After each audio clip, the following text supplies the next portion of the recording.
Christopher Rudd, good to see you again, my friend. Welcome to Oshkosh 2026. And I've got my own shingle out as EV Flight Daily, so this is a new venture for me.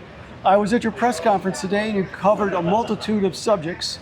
One of the ones is perpetual power. Could you touch on it briefly?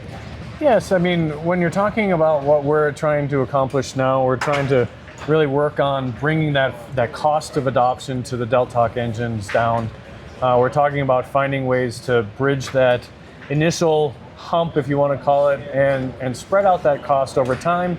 Above and beyond, we're willing to really put our money where our mouth is by incorporating warranty and coverage of any of those pitfalls that other airframe manufacturers or other airplane owners are having to deal with if they buy a Continental or Lycoming. Continental and Lycoming after that only makes parts or only makes money if they break things. As an owner at that point, you're assuming a ton of liability and you're sort of taking the bite out of that. A very interesting concept. The airlines do something extremely similar, correct? They do. You know, the airline engines are in almost all cases leased with an hourly rate, but we're really looking at power kind of as a utility almost, where you pay for a certain number of hours and you get to use your airplane, and you don't have to worry about added expenses or costs or unforeseen expenses or costs, especially some of them that can be pricey on something like an aviation engine. In terms of expanding your marketplace, you mentioned the RVs. Sure. Well, we're basically the RV14 is back again this year. We've been flying it around for a year. We've been improving the packaging. We've been improving the cowl design. We've been improving the cooling efforts of it. We now have it as a single lever controller, where last year it had a separate prop controller. So we've made enormous amount of progress based on the feedback from some of the RV owners that we have surveyed and had fly the plane and have had different things. And now we're ready to lock it in and start changing those reservations for the people that are interested into orders. And we're really planning on shipping those orders right after certification, hopefully right near the end of the year or first quarter of 27. Tangent to that, the 10 and the 15 are on the docket? They are. And when you look at the marketplace, there's a lot of requests for those airframes. We already have an RV10 airframe from an owner that wants to be the first, and he's excited about it. And I believe it's actually arriving at our factory this week for us to start putting on the prototype solution. All of the different airframes for us have a very similar look and feel, firewall forward, so that when you switch from one airframe to another, you make sure that the mount gets the proper center of gravity, the proper thrust line for the propeller, and after that we put a very efficient cowl on it. Our engine is smaller, more compact than the Lycoming or Continental that's coming off, so we can be more efficient in the sky, improve the thrust, right? Thrust is what flies an airplane, and we care a lot about that. Whether it's experimental or certified, the backdrop is, do we still have a solution for unleaded? Does that put more wind in your sails since you're an alternative fuel?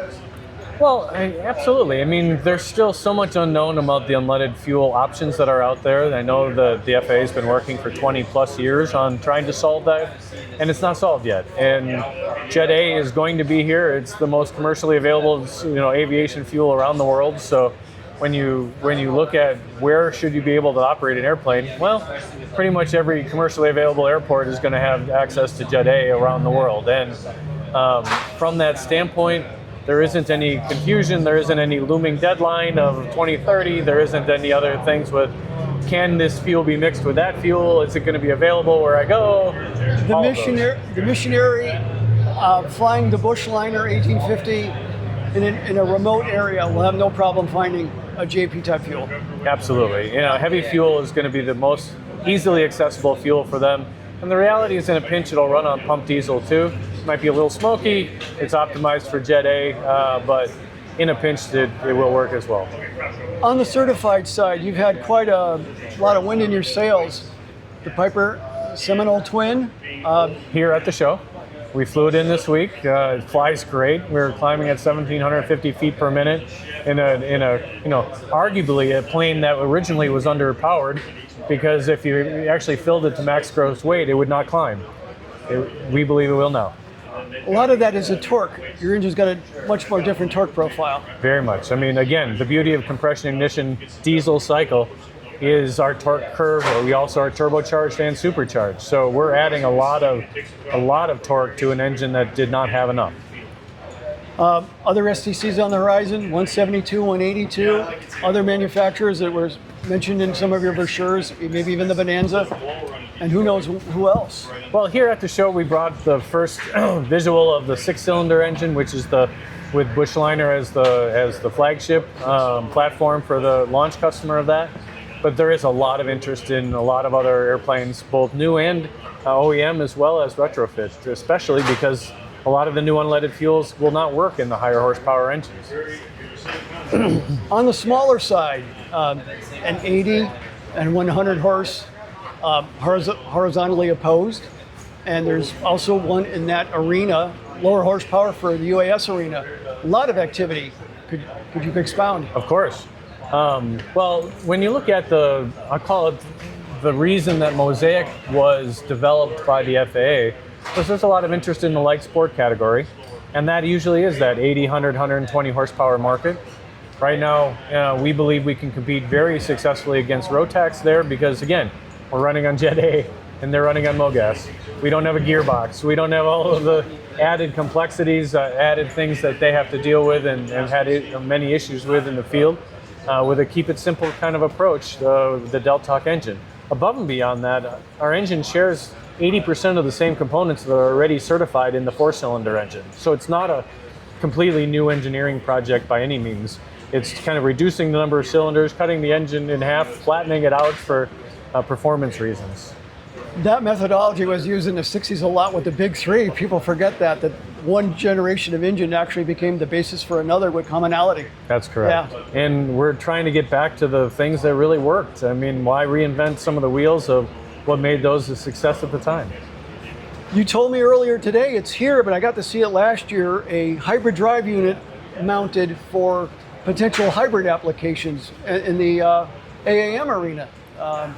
Yeah, and that applies to both military and general aviation too, as you can probably imagine. But you look at all of what I'd call the industry problems in the vertical lift space of where battery technology just isn't there yet. It's too heavy on power, and when you look at what they really need to create the range necessary for those platforms, they need a hybrid electric solution. They need to be able to quick refuel at an airport. They can't do that if they have to wait to charge batteries and the added with a fungible fuel that's available. With the fungible fuel that's available, and again, running on Jet A, the hybrid solution for us has been a very strong platform for what we believe the market needs going forward. Anything else? Well, we didn't get down to the 50 horsepower engine on that. So, you know, with Project Lucas and the government's need and the war between both Ukraine and Russia, as well as the current Iran conflict issue, obviously the unmanned, uncrewed drone arena is growing in validity and overnight the scale is growing rapidly, and we're excited to be able to be the only U.S. owned, U.S. IP, U.S. manufactured solution in that space, and we believe it's going to have a lot of success. Thank you, sir. It's been a pleasure. Thank you. Nice.